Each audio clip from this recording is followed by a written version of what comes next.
السلام عليكم ورحمة الله وبركاته. الحمد لله رب العالمين، الصلاة والسلام على خاتم الأنبياء والمرسلين نبينا محمد وعلى آله وصحبه أجمعين ومن سار على نهجه واستنى بسنته إلى يوم الدين. أما بعد. പ്രിയമുള്ള സഹോദരി സഹോദരന്മാരെ,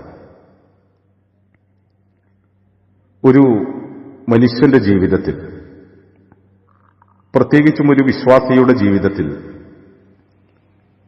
ഒഴിച്ചുകൂടാൻ പറ്റാത്ത ഒരു കാര്യമാണ് പ്രാർത്ഥന എന്ന് പറയുന്നത്. പ്രാർത്ഥനയില്ലാതെ ഒരാൾക്ക് യഥാർത്ഥ വിശ്വാസിയാകാൻ കഴിയില്ല. ഓരോ വിശ്വാസിയും ചെയ്യുന്ന എല്ലാ ആരാധനാ കർമ്മങ്ങളിലും പ്രാർത്ഥന ഉൾക്കൊള്ളുന്നുണ്ട് എന്ന് നമ്മൾക്ക് കാണാൻ സാധിക്കും. മഹാനായ റസൂലുള്ളാഹി സ്വല്ലല്ലാഹു അലൈഹി വസല്ലമ തങ്ങൾ വിവരിക്കുന്ന വളരെ പ്രസിദ്ധമായ ഒരു തിരുവചനമുണ്ട്. അതിൽ അല്ലാഹുവിന്റെ റസൂല് പറയുന്നത് അദ്ദുആഉ ഹുവൽ ഇബാദ, പ്രാർത്ഥന അത് തന്നെയാണ് ആരാധനയെന്നാണ്. നാം നിർവഹിക്കുന്ന പ്രാർത്ഥനയില്ലാത്ത ആരാധനാകർമ്മങ്ങൾ അത് വെറും പാഴ്വേല മാത്രമായി മാറും. ഒരു മനുഷ്യന്റെ ജീവിതത്തിൽ പ്രപഞ്ചരക്ഷിതാവിന്റെ പ്രീതി സമ്പാദിക്കുവാനുള്ള ഏറ്റവും ഉത്തമമായ മാർഗങ്ങളിലൊന്ന് നാം നമ്മുടെ രക്ഷിതാവിനോട് നിരന്തരമായി നമ്മളുടെ ആവശ്യങ്ങളൊക്കെ നിരത്തിക്കൊണ്ട് നിരന്തരം പ്രാർത്ഥിക്കുക എന്നുള്ളതാണ്. അള്ളാഹുവിനോട് പ്രാർത്ഥിക്കാത്തവരെ അള്ളാഹു ഇഷ്ടപ്പെടുകയോ പരിഗണിക്കുകയോ ചെയ്യുന്നില്ല എന്ന് വിശുദ്ധ ഖുർആനിലൂടെ അള്ളാഹു നമ്മെ ഉണർത്തുന്നുണ്ട്. പരിശുദ്ധമായ ഖുർആനിലെ സൂറത്തുൽ ഫുർഖാൻ എന്ന അധ്യായത്തിലെ 77-ാമത്തെ വചനത്തിൽ പ്രപഞ്ചരക്ഷിതാവായ അള്ളാഹു സുബ്ഹാനഹു വ തആല ഇപ്രകാരം പറയുന്നത് നമ്മൾക്ക് കാണാം. قُلْ مَا يَعْبَأُ بِكُمْ رَبِّي لَوْلَا دُعَاؤُكُمْ فَقَدْ كَذَّبْتُمْ فَسَوْفَ يَكُونُ لِزَامًا. അല്ലാഹു സുബ്ഹാനഹു വ തആല പ്രവാചകൻ സ്വല്ലല്ലാഹു അലൈഹി വസല്ലമ തങ്ങളോട് പറയുകയാണ്, നബിയേ, നിങ്ങളുടെ പ്രാർത്ഥനയില്ല എങ്കിൽ എന്റെ രക്ഷിതാവ് നിങ്ങൾക്ക് എന്ത് പരിഗണന നൽകാനാണ് എന്ന് ജനങ്ങളോട് പറഞ്ഞുകൊടുക്കുക.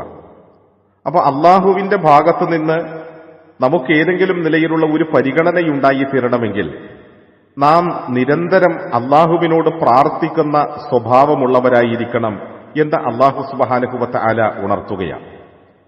പ്രാർത്ഥിക്കാതെ ജീവിക്കുക എന്നുള്ളത് യഥാർത്ഥത്തിൽ അഹങ്കാരത്തിന്റെ ലക്ഷണമാണ്. കാരണം മഹാനായ റസൂലുള്ളാഹി സ്വല്ലല്ലാഹു അലൈഹി വസല്ലമ തങ്ങൾ പ്രാർത്ഥന ആരാധനയാണ് എന്ന് പറഞ്ഞിട്ട് വിശുദ്ധ ഖുർആനിലെ സൂറത്തുൽ ഗാഫിറിലെ ഒരു വചനം പാരായണം ചെയ്യുകയുണ്ടായി. ആ വചനത്തിൽ അല്ലാഹു സുബ്ഹാനഹു വ തആല പറയുന്നുണ്ട്, വഖാല റബ്ബുകും ഉദ്ഊനി അസ്തജിബ് ലക്കും ഇന്നല്ലദീന യസ്തക്ബിറൂന അൻ ഇബാദതി സയദ്ഖുലൂന ജഹന്നമ ദാഖിരീൻ. സൂറത്തുൽ ഗാഫിറിലെ 60-ാമത്തെ വചനമാണ്. അള്ളാഹു പറയുന്നത്, പറയുക, എന്റെ അടിമകളോട് പറയുക എന്ന് പറഞ്ഞുകൊണ്ട് അള്ളാഹു തആല പറയുകയാണ്. റബ്ബിദ നമ്മളോട് പറയുന്നു, നിങ്ങൾ എന്നെ വിളിച്ചുകൊണ്ട് പ്രാർത്ഥിക്കൂ, ഞാൻ നിങ്ങളുടെ പ്രാർത്ഥനകൾക്ക് ഉത്തരം നൽകാം. എന്നെ ആരാധിക്കാതെ അഹങ്കാരം നടിക്കുന്നവരാരാണോ അവർ വഴിയെ നിന്ദ്യരായിക്കൊണ്ട് നരകത്തിൽ പ്രവേശിക്കുമെന്ന് ഈ വചനത്തിലൂടെ അല്ലാഹു സുബ്ഹാനഹു വ തആല നമ്മെ പഠിപ്പിക്കുകയാണ്. അഥവാ വളരെ ഗൗരവതരമായ ഒരു കാര്യം റഹ്മാനായ റബ്ബ് സുബ്ഹാനഹു വ തആല ഈ ആയത്തിലൂടെ നമ്മളെ ഉണർത്തുന്നു. ഇവിടെ അള്ളാഹുവിനോട് പ്രാർത്ഥന നടത്താതെ ആരെങ്കിലും അഹങ്കാരം നടിക്കുന്ന പക്ഷം അവന് കഠിനമായ ശിക്ഷയുണ്ടായിരിക്കുമെന്നാണ്. ഇവിടെ അല്ലാഹു സുബ്ഹാനഹു വ തആല പറയുന്നത് പ്രാർത്ഥനയെ ആരാധനയുമായി ബന്ധപ്പെടുത്തിക്കൊണ്ടാണ്. അപ്പൊ ആരാധനയുടെ ഭാഗമാണ് പ്രാർത്ഥന എന്ന് പറയുന്നത്. ആ ആരാധനയാകുന്ന പ്രാർത്ഥന നാം നിർവഹിക്കുന്നില്ല എങ്കിൽ നാം അഹങ്കാരികളായി മാറും എന്നാണ് അല്ലാഹു സുബ്ഹാനഹു വ തആല ഉണർത്തുന്നത്. മനുഷ്യരിൽ ചില ആളുകളുണ്ട്, ജീവിതത്തിൽ പ്രയാസങ്ങൾ ഉണ്ടാകുമ്പോൾ, പ്രതിബന്ധങ്ങൾ ഉണ്ടാകുമ്പോൾ സങ്കടങ്ങളും രോഗവും ദാരിദ്ര്യവും കടവും പ്രയാസങ്ങളുമൊക്കെ മനസ്സിനെ വല്ലാതെ ഒരിഞ്ഞു മുറുക്കുമ്പോൾ അള്ളാഹുവിനോട് നിരന്തരം കൈകൾ ഉയർത്തും.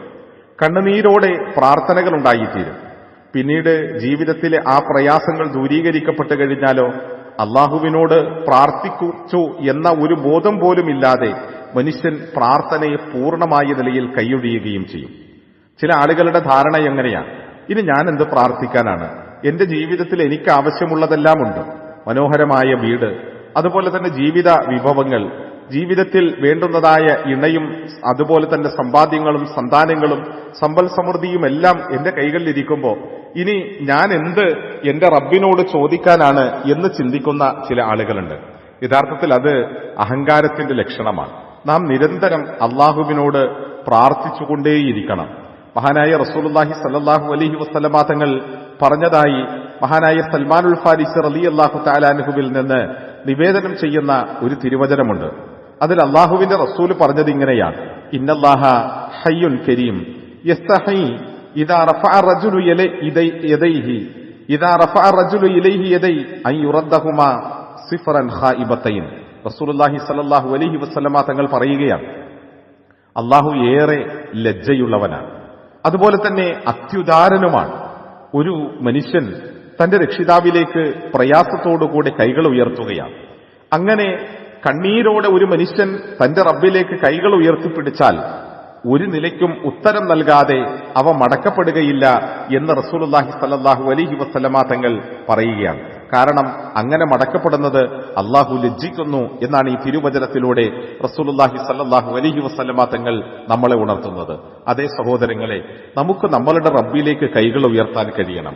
നമ്മളുടെ ജീവിതത്തിലെ ഓരോ കാര്യങ്ങളും, നമ്മളുടെ മരണത്തോടെ അതുപോലെ തന്നെ പരലോകത്തിൽ കടന്നു വരാനുള്ള ഓരോ കാര്യങ്ങളും റബ്ബിനോട് തേടാനും അള്ളാഹുവിങ്കൽ നിന്ന് അവ നേടിയെടുക്കാനും വിശ്വാസികൾ എന്നുള്ള നിലയിൽ നാം പരിശ്രമിക്കുക. അള്ളാഹു അനുഗ്രഹിക്കട്ടെ. അസ്സലാമു അലൈക്കും വറഹ്മത്തുള്ളാഹി വബറകാതുഹു.